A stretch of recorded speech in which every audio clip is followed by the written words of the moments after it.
Адам ағзасы өзара тығыз байланысқан мүшелер жүйесі. Әр мүше жеке жұмыс істегенімен, олардың барлығы бір орталық басқару жүйесіне бағынады. Рефлекс доғасы бұл жүйкеге соққы беріледі. Сенсорлық нейрон импульсті жұлынға жеткізеді. Жүйкелік реттелуді орталық жүйке жүйесі жүзеге асырады. Оның негізгі мүшелері ми және жұлын. Жүйке импульстері өте жылдам таралады. Мысалы, ыстық затқа тигенде қолымызды тез тартып аламыз. Бұл рефлекс.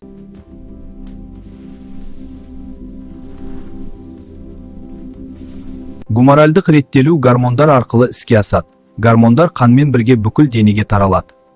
Мысалы, адреналин стресс кезінде жүрек соғуын жиілетеді, ал инсулин қандағы қант мөлшерін реттейді.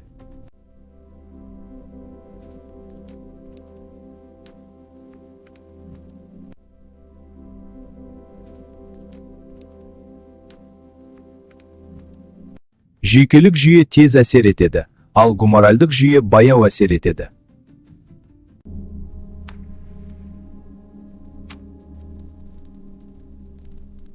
Ағзада тепе-теңдік, гомеостаз сақталады. Егер температура көтерілсе, терлеу басталады. Егер төмендесе, қалтырау пайда болады. Бұл құбылыс кері байланыс механизмі арқылы жүзеге асады.